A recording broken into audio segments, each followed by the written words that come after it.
Good afternoon, good evening, good morning, depending on where you are hearing me from.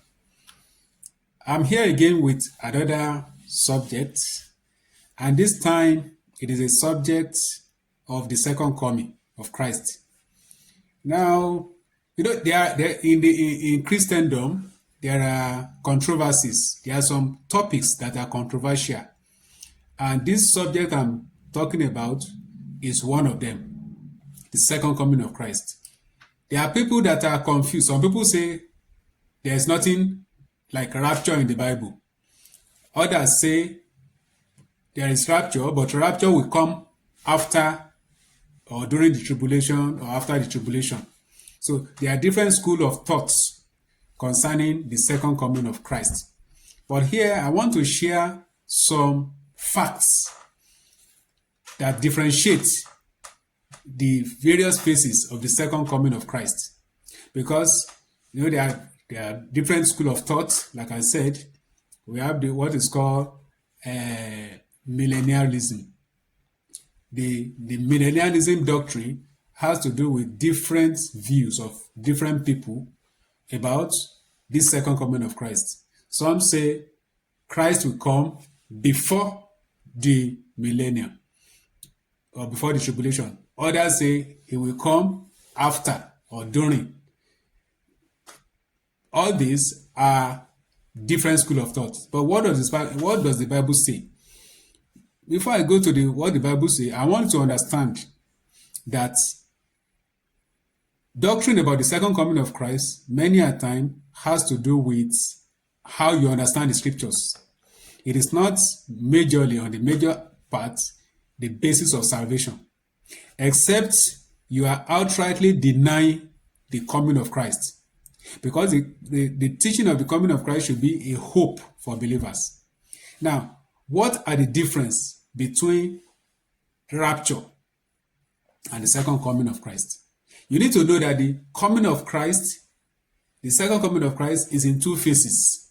The first is rapture, and the second is the second coming. They call it second advent. First, rapture is the catching up of the saints. At rapture, those who confuse the doctrine of the two, one thing they misunderstand is the fact that the Bible that states rapture and second advent they are different. In the case of Bible references that states or that mention that talks about rapture, talks about it as the movement up, going up. There you can see passages like John chapter 14, verse 1 to 3. Let not your heart be troubled. Believe in God, you believe in me. In my Father's house are many mansions. If it were not so, I will have told you. I go to prepare a place for you. And after I prepare a place for you, I will come. I will take you to myself. That means going up. That where I am, there you may be also. That means he's coming to bring believers up from the world and take them up to his home above. That is going up. That is rapture. There is another place where Jesus was talking about it, that is Luke chapter 21, verse 34 to 46. In fact, these two passages are the major two passages that Jesus specifically mentioned or discussed about rapture. And the second one is Luke chapter 21.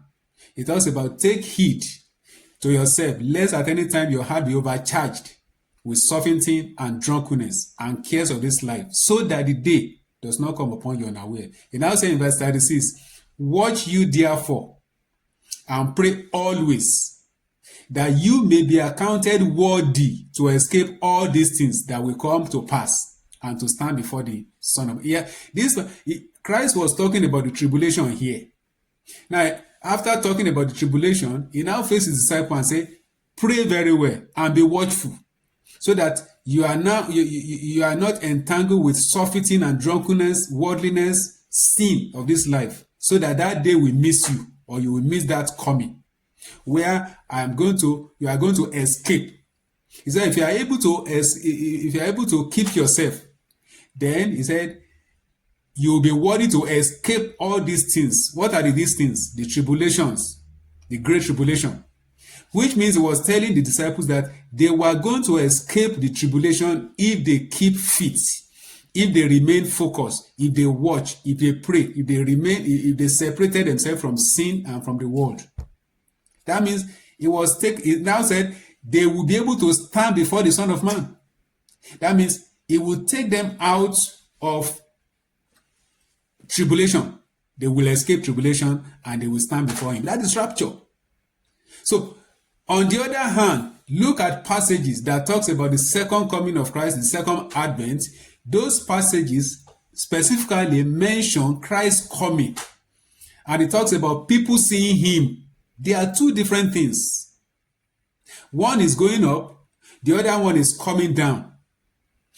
Passages like the messages of the Olivet discussion, even though there are a lot of preachers mistakenly or ignorantly use Matthew chapter 25 and 26, Mark chapter 15, Mark chapter 13, and then Luke chapter 21. They use these passages, Olivet discourse.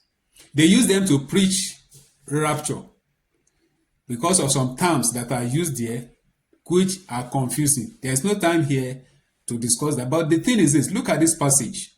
Passages like, immediately after the tribulation of those days shall the sun be darkened, and the moon shall not give her light, and the stars shall fall from the heavens, and the power of the heavens shall be shaken.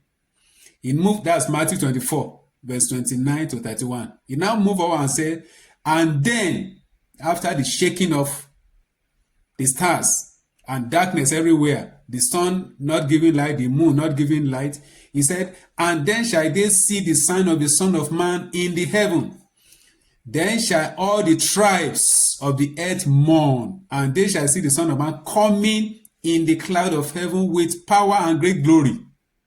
It's very clear. Here talks about Christ coming. In fact, it paints it in such a way that there's going to be darkness in the sky, like in the night. And it will be glaring. Everybody in the whole world, everyone will see the great light of the coming of Christ, and they will glare. They will look at the sky. They will see him coming with power and great glory. And then it also talks about, in verse 31, which is what many pastors use, or many preachers use, to mean that this is rapture. He said, and he shall send his angels with a great sound of trumpets, and they shall gather together his elect from the four winds. He said, from one end of heaven to the other. This passage, I will not discuss it here.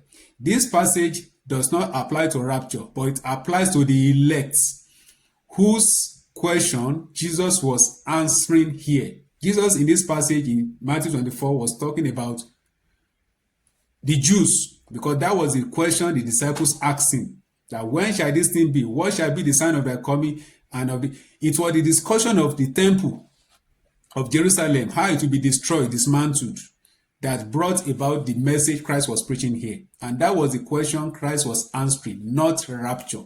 In fact, like I said, Jesus did not directly and fully discuss rapture during his earthly ministry to his disciples.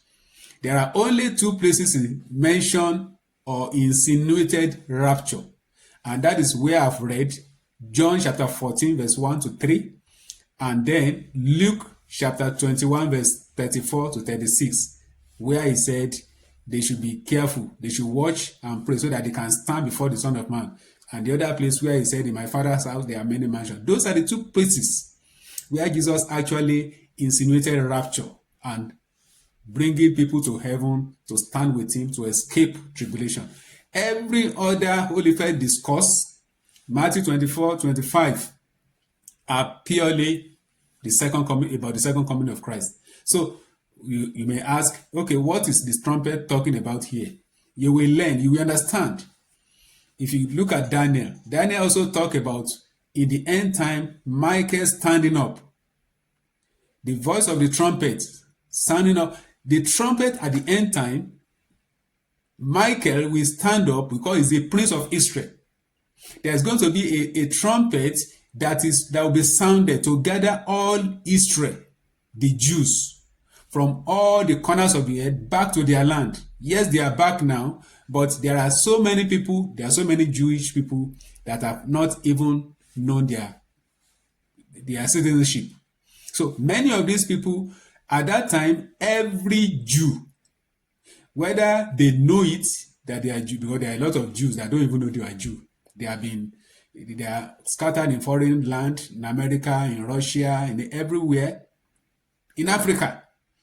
They have been adopted. They have seen themselves as foreigners. But at that time, when the trumpet will sound, there will be this awareness that they were Jew.